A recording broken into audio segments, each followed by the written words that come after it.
네, 오늘은 13주차, 저희가 하는 마지막이 될 텐데요. 그래서 저희가, 어떻게 보면 BC 500년에서부터, 이게 그 니체가 1900년에 사망을 했습니다. 그래서 어떻게 보면 사실 20세기를 사실은 빼놓고 얘기를 할 수 없는데, 이 20세기 철학이 좀 복잡하기도 하고 저희는 뭐 이 정도의 그 시간차만 다루는 것도 의미 있다고 생각을 해서 저희는 니체를 끝으로 서양 철학 얘기를 마치도록 하겠습니다. 그래서 부제는 뭐냐면 탈근대 철학의 지존 최고라는 뜻이죠. 그러니까 이제까지 저희가 이제 근대 철학을 많이 봤어요. 그래서 탈은 벗어난다라는 뜻도 있잖아요. 그러니까 앞에 저희가 그 칸트 헤겔에 이어지는 거기서부터 시작된 여러 가지 철학들의 사상들을 봤었잖아요. 그게 이제 근대 철학입니다. 근대 철학의 핵심은 이성에 대한 확신이 있었어요. 그래서 이성을 잘 가꾸고 기르면 인간은 끊임없이 발전해 나갈 수 있다고 생각을 했습니다. 근데 사실은 이런 이 무한한 발전에 대한 환상이 어, 그 근대를 거치면서 무너지게 됐고 인간 안에 이성으로만 제어될 수 없는 여러 가지 문제가 있다는 걸 깨닫게 됐어요. 그래서 이런 걸 깬 여러 사람들이 있는데요. 그러니까 우리가 잠깐 다른 마르크스나 혹은 그러니까 인간의 정신이 이성뿐만 아니라 이성 밑에 있는 뭔가 무의식에도 끊임없이 욕망이나 이런 것들이 작용을 한다라고 생각했던 사람들이 있었어요. 그 대표적인 이제 저희가 잘 알고 있는 프로이트. 그 다음에 니체 같은 사람. 니체는 우리가 살고 있던 수많은 형이상학들이 있잖아요. 세상의 근본이 된다는 틀 같은 거 이런 것들을 부정하고 세상이 끊임없이 생성되고 바뀌어간다라고 생각을 했어요. 이제까지 사람들이 생각했던 신, 이성 이런 것들로 이런 질서 이런 것들이 불변하지 않는 세상의 틀이 아니라고 생각했고 오히려 니체 같은 사람 우리가 다루게 될 끊임없이 반복되고 예상할 수 없는 세계를 생각하게 됐습니다. 그래서 인간은 그런 것보다 힘, 세기, 강도 뭐 이런 것들이 더 중요하다. 살아있다는 거, 생명 이게 더 중요하다고 봤습니다. 그래서 하나가 더 있겠죠. 하나가 우리가 알고 있는 진화론을 증명한 다윈 같은 사람들이 어떻게 보면 우리가 배웠던 이 근대를 어떻게 보면 무너다 틀었다라기보다 너무 세지만 그걸 비판하고 인간과 세계에 대한 다른 생각을 하게 된 사람이 마르크스도 있었고 프로이트 같은 사람도 있었고 니체도 있었고 다인 같은 사람이 어떻게 보면 탈근대적인 사유, 철학을 시작하는데 밑바탕이 됐다고 볼 수도 있습니다. 그래서 오늘 우리는 이제 니체 얘기를 한번 하는데 니체는 여기 제목이 되어 있죠. 선과 악을 넘어서 우리가 다루게 될 얘기들은 이제 윤리, 도덕에 대한 얘기들을 다루는데 이전에는 선과 악이 따로 존재했었죠. 선도 있고 악도 있고 뭐 혹은 뭐 선은 있고 악은 선의 결핍 없는 것이다. 그래서 이런 것들이 그 신이나 혹은 불변하는 자연이나 뭐 여러 가지들에서 왔다고 생각을 했어요. 그래서 이 윤리를 통해서 세상의 옳고 그름을 봤다면 이때 나중에 얘기하겠지만 니체한테는 선, 악 이런 게 없어요. 선은 강한 거고요. 악은 강하지 못한 거. 약함이라는 차원이에요. 어떤 것들이 사는 거, 생명, 삶이 더 강한 거가 더 중요한 거예요. 나의 정말 이렇게 건강하게 잘 살아갈 수 있는 힘 이게 중요한 거지. 그러면 그 니체 때는 그게 선이고 그렇지 못한 게 악이라고 봤어요. 그래서 완전히 다른 거죠. 그래서 여기 어떻게 보면 이 파트를 정리해 줄 말을 써놨는데요. 세상에는 진짜보다 우상이 더 많다. 이것이 세계에 대한 나의 사악한 시전이다. 나의 사악한 귀다. 여기 한번 망치를 들고 의문을 제기해 본다. 니체에 의하면 서양 역사에서 진정한 기독교는 두 명이다. 그것은 바로 예수와 니체 자신이다. 라고 얘기를 했습니다. 그래서 니체가 쓴 책 중에 우상의 황혼이라는 뜻이 있어요. 그러니까 이제까지 인간과 세상에 대한 사유를 지배해왔던 건 우상이다. 그죠? 우상이라는 거는 뭐냐면 실제 신이 있으면 신에 대한 모사가 우상이잖아요. 그런 것처럼 우상은 가짜라는 뜻이 있습니다. 그래서 이제까지 이 세상을 이끌어왔던 변하지 않는 질서, 체계 이걸 보통 형이상학이라고 많이 불러요. 그런 것들이 이제까지 너무 많았고, 그죠? 이 세상에는 우상으로 이루어졌다라는 게 나의 사악한 시선이다. 그래서 사악한 시선은 evil eye라고 하는 거죠. 끊임없이 비판적인 눈길로 바라보는 거, 그다음에 듣는 사악한 귀다. 그래서 여기 한번 망치를 들고 의문을 제기해 본다. 니체의 별명이 망치를 든 철학자예요.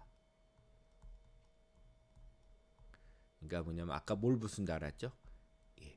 세상에 수천 년 동안 지배해왔던 그 형이사학적 틀을 망치로 들고 깨부순다라는 뜻이 있고 또 다른 별명은 다이너마이트라는 별명이 있어요. 이것도 파괴하는 거죠. 있는 것들.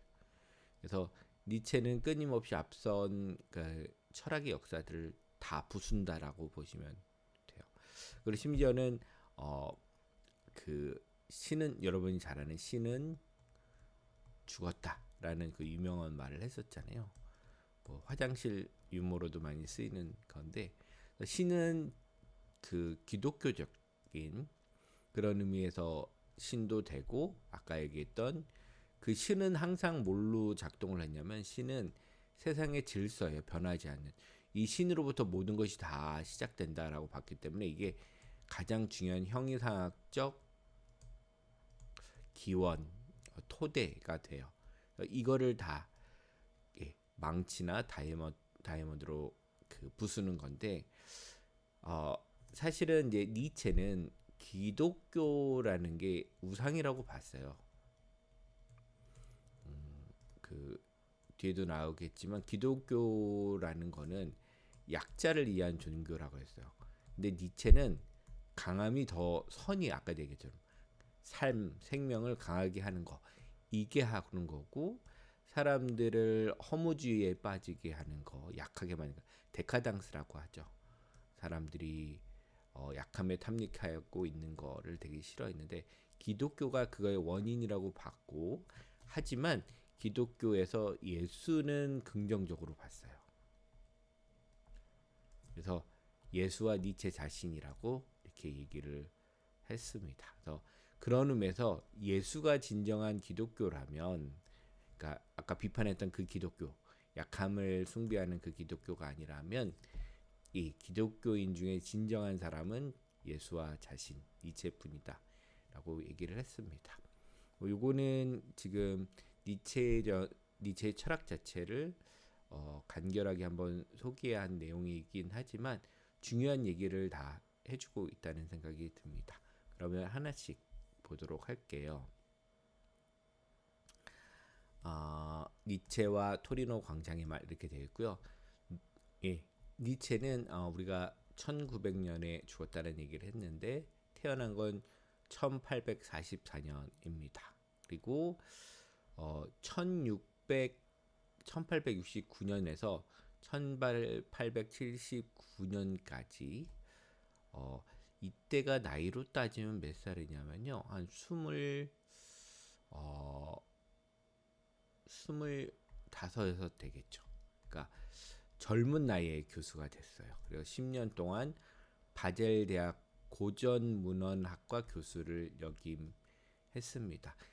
재밌는 건 이제 그 니체의 전공은 철학이 아니었어요. 철학이 아니라 고전문헌학 가면 필롤로지라고 하는데요. 이건 뭐냐면 고대 문헌들을 가지고 해석하고 혹은 텍스트를 완성하는 작업들을 총칭하는 말입니다. 그래서 이 필롤로지 하면 문헌학이라는 것은 철학하고 겹치기도 해요. 왜냐하면 보통 여기서 많이 다루는 언어가 고전 히라버 그리스어 혹은 고전 라틴어 이렇게 하고 있어요. 그래서 어떻게 보면 이 두 가지 언어를 통해서 과거의 문헌들을 연구를 하는 것은 고대 철학 혹은 중세 철학에 대한 연구라고 볼 수도 있습니다. 그래서 여기 있네요. 니체가 이제 교수가 된 거는 25살이었습니다. 이는 당시 독일 역사상 최연소 교수였고, 그 다음에 지금은 최연소 교수가 뭐 이학이나 뭐 공학에서는 빨리 가능한데 인문은 항상 시간이 걸렸어요. 왜냐하면 이거는 천재적이라서 될 수 있는 것보다는 경륜이 좀 필요하거든요. 세월이 필요한데 그것에도 불구하고 니체는 빨리 교수가 됐고요. 하지만 그는 건강 문제 때문에 그 학교 강의를 못했고, 그다음에 니체는 건강을 찾기 위해서 유럽 여기저기를 다니게 됩니다. 그래서 1879년, 그다음에 1889년 10년이죠. 그래서 짜라투르스트라는 이렇게 말했다. 어떻게 보면 니체의 최고 중요한 작품이라고 볼 수 있고, 그다음에 윤리적인 내용을 다룬 도덕의 계보나 철학을 넘어서 같은 중요한 작품을 남기게 됩니다. 그래서 니체는 건강이 안 좋아서 문장을 짧게 쓸 수밖에 없었다. 뭐 요거는 제가 확인을 잘 못했는데 그 니체가는 긴 것도 있지만 사실은 짧은 글이 많아서 그 다음에 아포리즘의 형태를 하고 있어요. 뭐냐면 그 격언이나 경구 같은 거예요. 그래서 그러니까 인용하기 좋은 말들 짧게 짧게 쓰는 건 있습니다. 그래서 니체가 했던 말 중에 이런 게 있는데 남들이 한 권에 쓸 수 있는 내용을 나는 한 문장으로 쓸 수 있다. 그래서 경언, 그래서 애프로이즘이 그런 거죠. 그다음에 1889년에 이탈리아 토리노 광장에서 말을 마부를 바라보는 니체는 그 말에 목을 끌어안고 눈물을 흘리며 미쳐버린다. 이 강렬한 연민의식이 우리에게 전하는 메시지는 과연 무엇일까?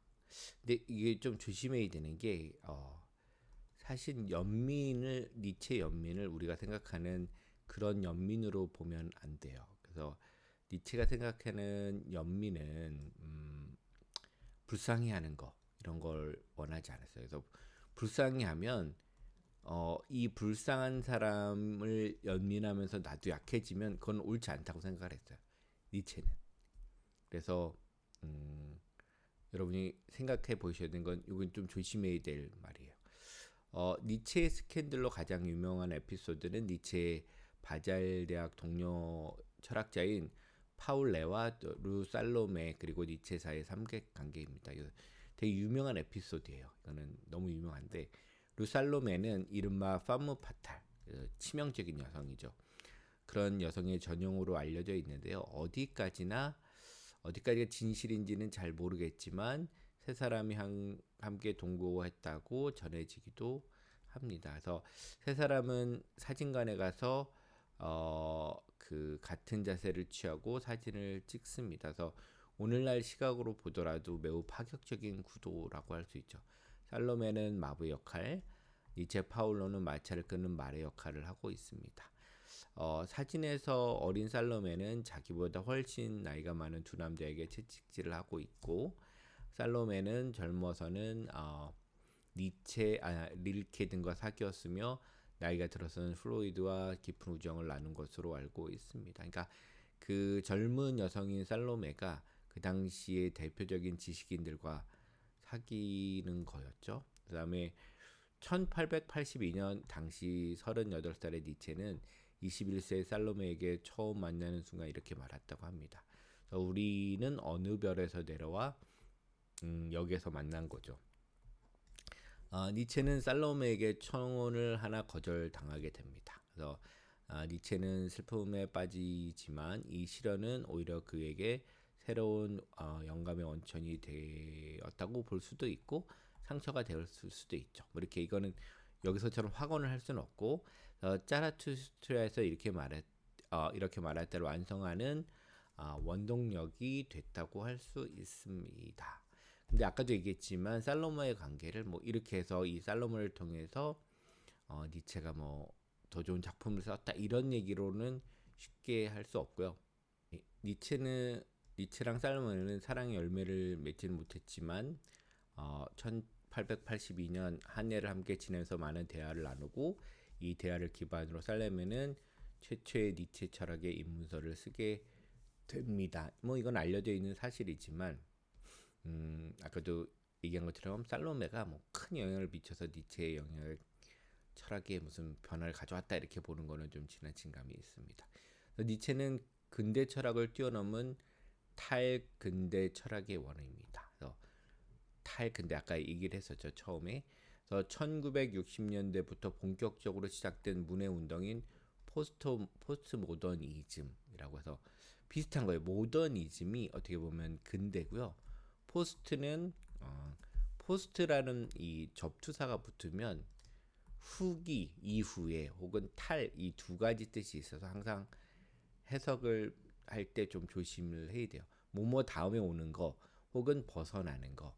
이거 후기라는 건 이제 시간적인 의미, 뒤라는 의미이지만 탈은 방향의 의미가 있을 것 같습니다. 그래서 우리가 이게 20세기의 철학이라고 하면 20세기 후반의 철학이 포스트 모더니즘이라고 하면 저희가 이제 다루진 못하지만 어떻게 보면 포스트 모더니즘이 꼭 참조해야 될 철학적인 방향이라면 그게 이제 니체가 되겠죠. 그래서 많은 포스트 모던 철학자들이 니체 철학을 중요한 이념적 배경으로 생각하고 거기서부터 새로 시작한다고 보시면 됩니다.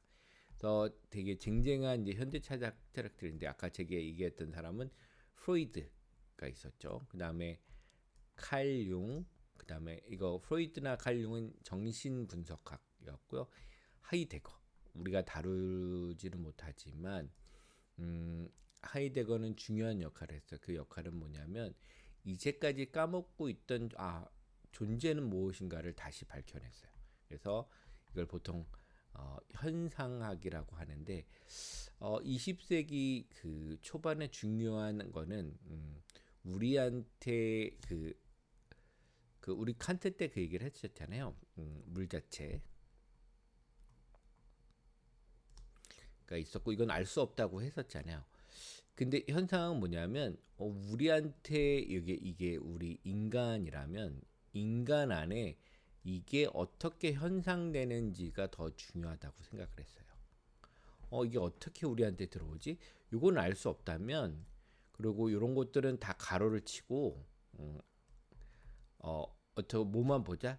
이게 우리의 사고 과정 안에 들어가야 우리 안에 들어온 현상만 잘 그것이 어떻게 들어왔는지를 보는 게 됐다. 왜냐하면 이걸 지향이라고 하는데요. 우리는 인간이 보지 않으면 방향을 가르치지 않으면 볼 수 없어요. 그러니까 우리가 아는 것에는 항상 인간의 주관이 들어가 있다라고 보는 게 현상학적 태도였어요. 그래서 후설 같은 형성학자들은 그렇게 드러나는 걸 어떻게 보면 이게 더 과학적이라고 봤어요. 왜냐하면 과학자는 좀 단순하게 그려보면 이게 대상이 있다면 인간이 있고 이 대상이 인간한테 드러나는 현상을 다룬다는 걸 무시를 하고 이 대상 자체를 다 볼 수 있다고 생각했어요. 근데 인간을 배제한 대상은 존재하지 않기 때문에 후설 같은 사람은 이게 과학적이라고 보지 않았어요. 오히려 이거보다는 이걸 아까 가로를 치고 인간한테 들어온 현상으로 나타난 대상만 하는 거. 요거를 어떻게 잘 드러나는지를 미세하게 아주 세밀하게 잘 설명하면 이게 더 과학적. 그러니까 근대 과학이 얘기했던 것보다 더 과학적이라고 되고 이게 과학의 토대가 되어야 된다고 생각한 사람이 후설이고요. 하이데거는 여기를 받아들여서 우리가 뭘 봐야 되냐면 세상에 존재하는 거는 어떻게 드러나는지, 존재한다는 건 어떻게, 그러니까 이런 대상으로가 아니라 사실 이 존재는 단순히 대상이 아니라 뭐예요? 아까도 했지만 인간의 인식과 떼을 수 없는 방식으로 세상은 존재하거든요.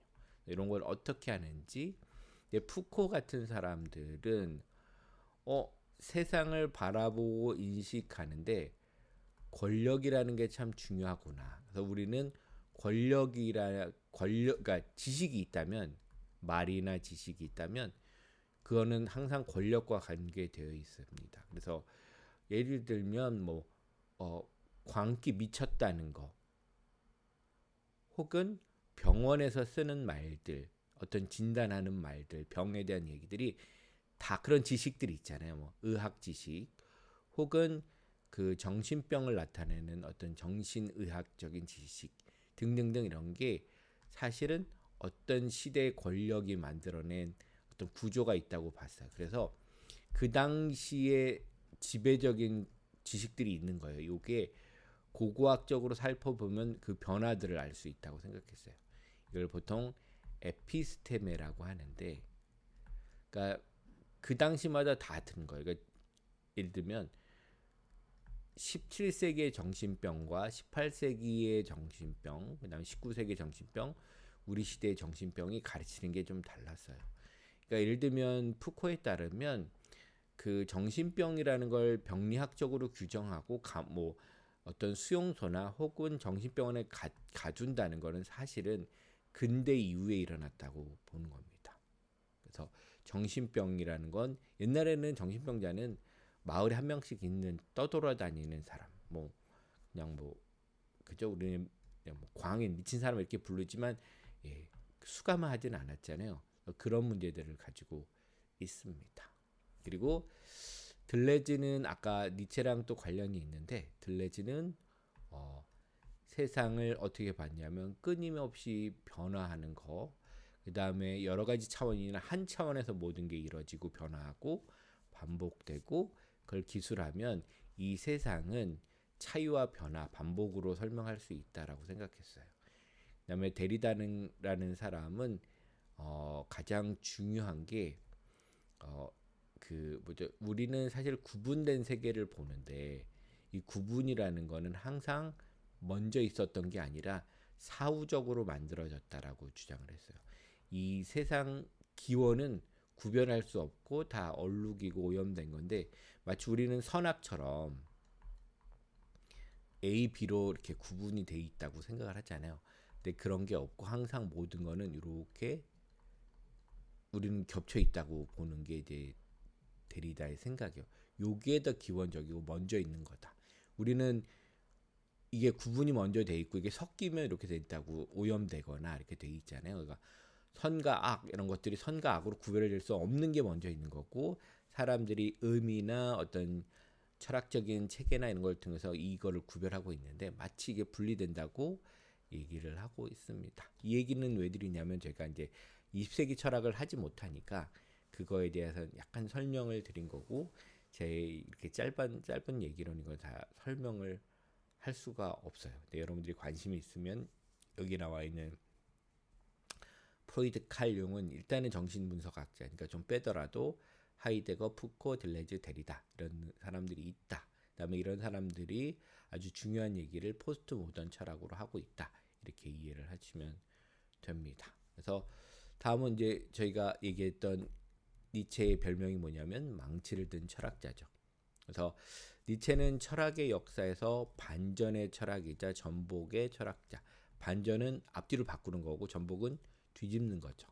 그래서 그는 사람들이 겉으로 표현하지 않으려는 말을 서슴없이 직설적으로 내뱉어서 했습니다. 그러니까 신은 죽었다 이런 얘기를 할 수는 없잖아요. 그러니까 다른 말을 할 수밖에 없죠. 그래서 하지만 니체는 그 선언을 하고 선과 악 이런 건 없다. 이렇게 딱 아주 직설적으로 얘기죠.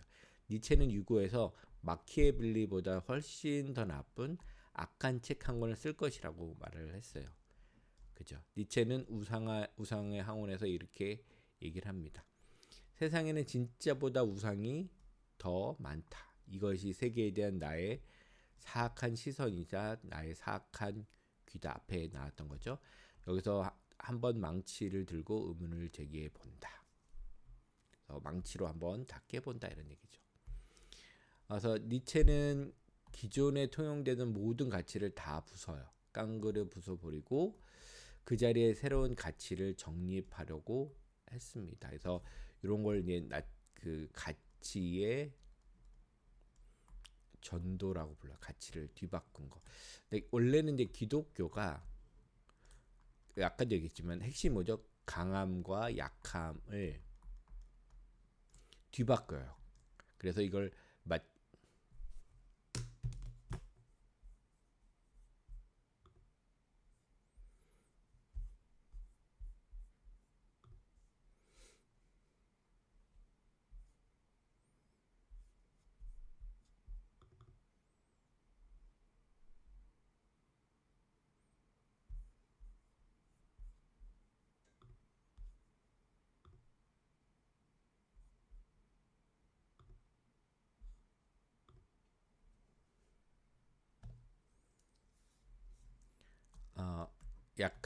강함과 약함이라고 했는데 이걸 뒤바꿔요. 그래서 뒤바꿔서 뭐야 이걸 요런 게 아니라 요걸 선이라고 불러요. 약한 사람들이 강한 사람들을 그 이기는 한테 지배다는 것에서 이걸 선이라고 부르고 강함을 아주 악함이라고 이게 윤리적인 명칭을 붙여서 요걸 바꿔버려요. 그래서 약한 사람들이 지배하기 위한 간괴라고 보는 건데 사실 이걸로 다시 바꿔버린 거죠. 가치의 전도를 다시 하는 게 니체라고 보시면 됩니다. 그래서 니체 인식론의 출발점은 원근법이라고 할 수 있는데 원근법주의란 사실 혹은 진리라고 강조되는 요소들에 대한 일련의 부정적 의식입니다. 그래서 그러니까 아까 했지만 진리 이제까지 진리라고 사람들이 강조하는 거를 이제 의심해 보는 거죠. 그래서 원근법주의란 모든 진리 의지는 본질적으로 해석하는 기술이라는 입장입니다. 그러니까 해석하는 힘을 통해서 진리를 만드는 거지. 원래 진리가 있고 우리는 진리를 아는 게 아니라 항상 해석의 과정을 통해서 만들어지는 거라는 뜻이죠. 그래서 니체는 원근법주의를 모든 것을 달리 해석할 수 있으며 그것은 자신의 배후에 아무런 의미도 가지고 있지 않고 도리어 무수한 의미를 지니고 있다. 그러니까 진리가 원래 있어서 그걸 아는 게 아니라 없어요. 근데 해석을 과정을 통해서 이게 있다고 주장을 하는 거죠. 진리는 먼저 선재하지 않습니다. 먼저 있지 않습니다. 이렇게 정의하고요. 인간의 지성은 자신의 원근법의 형식 아래서 오로지 그 안에서만 자기 자신을 바라볼 수밖에 없습니다. 그래서 모든 관찰은 그 관찰자가 위치해 있는 그 자리, 좌표에서 결정됩니다. 그러니까 내가 어느 방향에서 해석하느냐가 진리를 어떻게 만들 수 있느냐가 결정될 수 있습니다. 그래서 결국 모든 인식, 우리가 아는 인식은 인식하는 자의 원근법. 원근법이라는 게 퍼스펙티비즘이라서 그러니까 사람이 있으면 여기가 자기가 보는 방향에 따라서 현상이 이 사람한테 그러니까 어디에서 보느냐에 따라서 사실은 다 달라 보일 수 있는 거죠. 그러니까 해석이라고 보시면 됩니다. 원근법에 제약된 해석 그 이상 그 이하도 아니다. 그리고 이 제약에 의하여 반성 자체도 원근법으로 제약된다. 이러죠. 내가 요 방향에서 보는구나. 나는 여기만 있네. 그러니까 나는 이렇게 나의 시선은 여기에만 이렇게 한정되는구나라고 얘기를 할 수 있는 이 생각도 자기 밖을 벗어나지 못해요. 나는 그렇게 생각한다는 차원을 벗어나지 못해서 반성 자체, 내가 이거를 하고 있다라는 거, 혹시 틀릴 수 있다 이런 얘기도 사실은 원근법 안에서 의미진다고 봐야죠. 요건데 모든 반성은 원근법적 해석으로 의미되는 것이 하는 것에 불과하다. 그러니까 반성이라는 거는 리플렉션이라고 많이 하죠. 리플렉션은 뭐냐면 요 대상을 보는 내가 있잖아요. 요거를 반성해서 나는 내가 요걸 보고 있다는 걸 알아. 이렇게 반성으로 보는 건데 요 자체도 뭐예요? 내가 보는 입장이라는 게 꼭 있어요. 그래서 입장, 시각, 시선 그런 것 때문에 원근법 이런 것 때문에 사실은 내가 보는 해석의 위치를 벗어날 수가 없습니다. 그래서 단지 자신이 대상과 관계하는 물리적 거리나 심리적 거리에 따라 구별할 뿐이고 선각, 아까 제가 계속 얘기했죠. 선각이라는 것도 도덕적 판단도 사실이 아니에요. 원래 이 행동은 선한 게 아니라 하나의 해석에 이렇게 하는 게 좋은 것 같은데 그러면 저는 거죠. 여러분이 운전을 해보시면 아는데 운전을 할 때는 보행자가 되게 굳잖아요. 그러니까 보행자가 지나가다 앞을 막고 있으면 왜 잘 비켜주지 않느냐라는 생각으로 운전을 할 때 불만이 많아요. 저도 그렇고. 근데 제가 보행자가 되면 운전하는 사람들이 다 운전을 이상하게 하는 것 같아요. 왜 보행자를 보호하지 않고 막 그 보행자한테 위협이 되는 운전을 하는 것처럼 보이거든요. 그러니까 제가 느끼는 거 운전자의 원근법이 있고 보행자의 원근법이 따로 있어요. 근데 이게 이 상황을 자기일 때 자기는 이 운전자라는 걸 벗어나지 못해요. 그다음에 보행할 때는 보행자라는 걸 벗어나지 못하기 때문에 내가 이건 뭐예요? 도로 상황 혹은 이면도로가 되겠죠. 왜냐하면 차가 보행자랑 같이 다닐 수 있는데 이면도로에서는 해석이에요. 이 사람의 해석일 수 있고 저 사람의 해석일 수 있는 거예요. 근데 우리가 얘기할 때는 옳고 그름이에요. 쟤는 나쁜 놈, 좋은 놈 이렇게 어떤 가치 판단을 하게 되는데 이게 니체에 따르면 이게 다 해석이라는 얘기예요. 자기가 가지고 있는 위치에서의 해석에 불과하다. 이런 맥락에서 니체는 인식다원주의, 그러니까 인식이라는 게 다양하게 여러 개가 동시에 존재할 수 있다라는 말을 주장합니다. 여기 인용인데 발생하는 것 어느 것도 그 자체로 비난받아 마땅할 수는 없다. 그러니까 예를 들면 어떤 게 발생하면 이전의 행위상학은 요건 선, 이런 행동은 저건 나쁜 거니까 이런 식으로 이렇게 할 수 없어요. 비난이 모든 것은 전체와 결합했기 때문에 어떤 것 하나를 배제하고자 원한다는 것은 모든 것을 배제한다는 것을 의미하다 이런 거예요. 예를 들면 우리는 이게 선, 이게 악 이렇게 되는데 사실은 이건 해석의 차원이지 실제는 분리가 사실은 이 원래 자체는 이런 게 없어요. 요거는 선악이 아니에요. 그래서 요거 하나를 배제해 버려서 이렇게 보고 이게 선악이다 이걸 하면 사실은 이 전체 자체가 사라지는 거랑 똑같은 거죠. 이걸 잘라서 여기를 벗어버리는 거. 그러니까 나라는 사람 반을 쪼개면 나는 없는 거랑 비슷한 거죠.